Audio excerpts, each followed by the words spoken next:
ഇനി അടുത്തതായി ഷെയർ ചെയ്യാനുള്ള ഒരു ന്യൂസ് ഗോദാവരി പവറുമായി ബന്ധപ്പെട്ടുള്ളൊരു ന്യൂസാണ്. ഏതായാലും കമ്പനി പുതിയൊരു നിക്ഷേപം സബ്സിഡറിയിൽ നടത്തുന്നു എന്നൊരു ന്യൂസാണ് ഷെയർ ചെയ്യുന്നത്.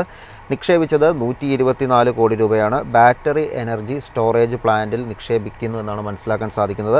ഓഹരിയുടെ ഒരു ട്രേഡിംഗ് നമ്മൾ നോക്കുമ്പോൾ നമുക്കൊരു മാർച്ചിന് ശേഷം എടുത്താൽ ഒരു ഓവറോൾ ഒരു ലോങ് ടൈം ട്രെൻഡ് ബുള്ളിഷായ രീതിയിലായിരുന്നു ട്രേഡിംഗ് തുടർന്നത്. ഏകദേശം 70% മുകളിലേക്ക് ഒരു നേട്ടം ഓഹരി രേഖപ്പെടുത്തുകയും ഒരു ഓൾ ടൈം ഹൈക്ക് ശേഷം ഈ ഒരു മാസം നമുക്കൊരു പ്രോഫിറ്റ് ബുക്കിംഗ് ഇപ്പോൾ കാണുന്നുണ്ട്. ഈ ഓഹരി ഇപ്പോൾ 256 എന്നൊരു പ്രൈസിലാണ് ട്രേഡ് ചെയ്യുന്നത്.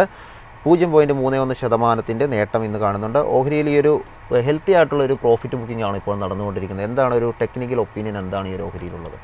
ഈ ഒരു ഓഹരിയെ സംബന്ധിച്ചിടത്തോളം ഒക്ടോബറിൽ ഒരു ബേസ് ഫോർമേഷനൊക്കെ കാണാൻ സാധിച്ചിട്ടുണ്ടായിരുന്നു. എന്നാൽ ഒരു ഫോൾസ് ബ്രേക്ക് ഔട്ടാണ് റീസെൻ്റ്ലി ഫോം ചെയ്തത്. 29th ഒക്ടോബറിൽ ഒരു false break out channel form ചെയ്ത്, കൂടാതെ ആ ഒരു ദിവസം തന്നെ ഹയർ ലെവലിൽ നല്ലൊരു റിജക്ഷൻ ആയിരുന്നു. അതിനുശേഷം ഈ 217 എന്നതായിരുന്നു ബ്രേക്ക് ഔട്ട് ഏരിയ. അത് സസ്റ്റെയിൻ ചെയ്യാൻ ഈ ഒരു സ്റ്റോക്കിന് സാധിച്ചില്ല. അതായത് പ്രോപ്പർ റീറ്റസ്റ്റ് ക്യാനൽ ഫോം ചെയ്യാതെ അതൊരു ഫോൾസ് ബ്രേക്ക് ഔട്ടായി ആണ് ഈ ഒരു സ്റ്റോക്കിൽ ആക്ട് ചെയ്തിട്ടുള്ളത്. അതിനെ തുടർന്ന് കണ്ടിന്യൂസ് സെൽ ഓഫ് ആണ് കറൻ്റ് കാണാൻ സാധിക്കുന്നത്. ഇനി ഈ ഒരു സ്റ്റോക്കിൽ പോസിറ്റിവിറ്റി എക്സ്പെക്ട് ചെയ്യണമെങ്കിൽ റീസെൻറ്റ് ഫോൾസ് ബ്രേക്ക് ഔട്ട് നടന്ന ഏരിയ 277 എന്ന മേഖല സ്ട്രോങ് വോളിയം ആക്ഷനോടെ മറികടക്കണം. അല്ലാത്ത പക്ഷം ഒരു കറക്ഷൻ പോസിബിലിറ്റി ആണ് എക്സ്പേർട്സ് വിലയിരുത്തുന്നത്.